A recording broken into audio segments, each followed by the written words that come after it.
Good afternoon, colleagues. Good afternoon to the chairperson, also the committee on public health. Thank you so much for organizing this. My name is Thabang Phala, not Phala. I am from an organization called Clear the Air. We are looking into the illicit aspect of the tobacco trade.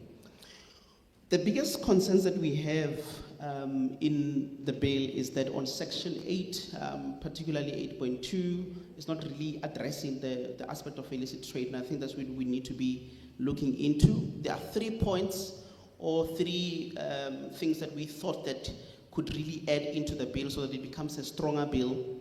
The first one we're looking at, if the bill does it express the illicit tobacco trade. We looked at it, we couldn't find that it actually explicitly indicates the illicit trade, despite the significant impact that illicit trade has on the health and also on the economy as well. Some of the previous speakers have actually mentioned that now. Number 2, we're then saying that there needs to be stricter regulations and legal tobacco on illegal tobacco products, that we know that they are fueling those illicit tobacco trades. Colleagues, I just want to also remind you that, remember when COVID happened, that we had the lockdowns. Now, all those lockdowns created a huge market for illicit trade to happen. Because remember, tobacco or smoking was not what did you call it later? Not, yes, the term that the health department was using. Right?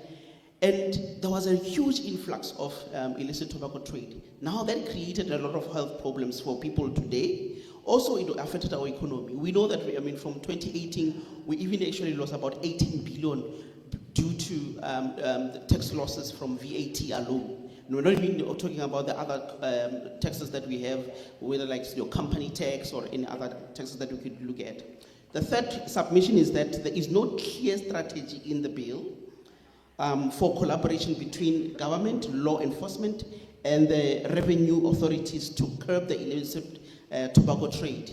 So there is no clarity in the bill that actually says that this is how we're going to do to curb that illicit tobacco trade. Chairperson, earlier on you mentioned that the research that was done by the World Health Organization on the number of people that are dying. You said it was about 8 million of people in the world. We haven't even narrowed it down to South Africa alone. However, if we were to curb the illicit flow of tobacco in the country, what we are then learning from the same report that you are mentioning, it states that 164,000 of people are actually dying as a result of those illicit tobacco trade. Right? So which means those tobacco products are killing people, and there's that contribution, and that amounts to about 2% of that.